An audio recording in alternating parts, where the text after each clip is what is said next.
পাশে থেকেছি। হাজার হাজার নেতা কর্মী জেলখানায় গেছে, তাদেরকে আমি নিজে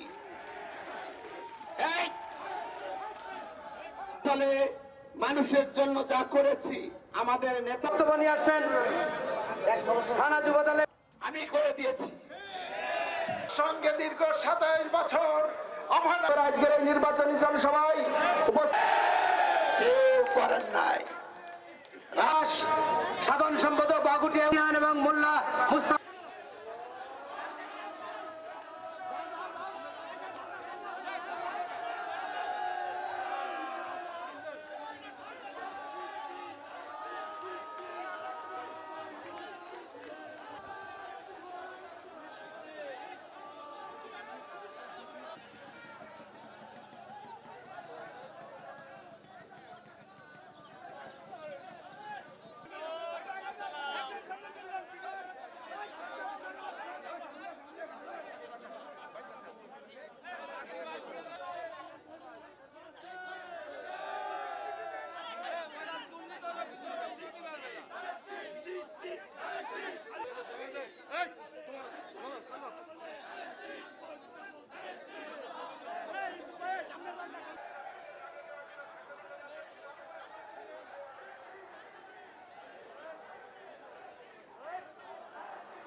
আজকে যারা বলেন ভবদায় আমার আইডিয়া নেই, ভবদায় আমার দরদ নেই, মিথ্যা কথা।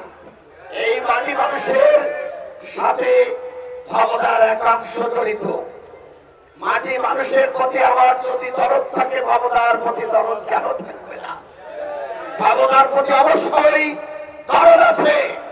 বাংলাদেশ জাতীয়তাবাদী দলের সরকার আগামীতে ক্ষমতা আসলে এই ভবদার স্থায়ী একটা চিরন্তন উদাহরণস্বরূপ একটা বড় সংস্কার করা। বন্ধুরা আমার, এখানে হাসপাতাল, এই হাসপাতালকে আধুনিক করে তোলা হবে। বন্ধুরা, এই অঞ্চলের মানুষকে আরো আধুনিক করে তোলা হবে। সমস্ত যুবকদেরকে আমার নেতা বলেছে 1 কোটি যুবকদেরকে চাকরি দিবেন। এই যুবকের ভিতরে মেয়েরাও থাকবেন। যুবক বলতে শুধু যুবক বোঝায় না, যুবক এবং যুবতীও বোঝায়। কাজেই সেখানে আমাদের মেয়েরাও থাকবে এবং এই বড় জনগোষ্ঠী কারিগরি শিক্ষায় শিক্ষিত করে, দীক্ষিত করে তাদের পেশার সাথে সামঞ্জস্য রেখে তাদেরকে কাজে নিয়োগ করার জন্য আমার সরকার, আমার খালেদা জিয়ার সরকার, আমার তারেক রহমানের সরকার করবেন এই সিদ্ধান্ত নিয়েছেন।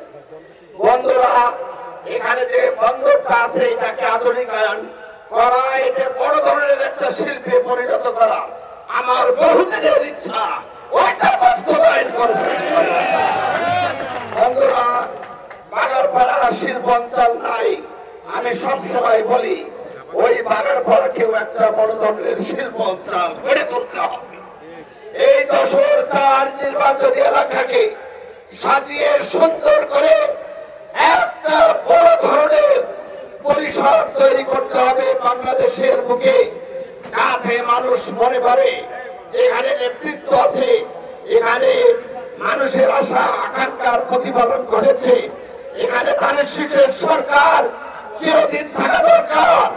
এখানে ধানের শীষের জাগরণ স্থায়ী ভাবে এখানে জাগরণ পর্যবেসিত হওয়া উচিত। আমার নির্বাচন এলাকার সকল মানুষ আমার ভাই, আমার বন্ধু, আমার সহকর্মী, সহযোদ্ধা, আমার রাজপথের যোদ্ধা, মিছিলের কর্মী, মিছিলের নেতা, তারাই আজকে আমার সামনে আছে। বন্ধুরা, বক্তব্য তেমন দিব না, শুধু একটি কথা বলতে চাই।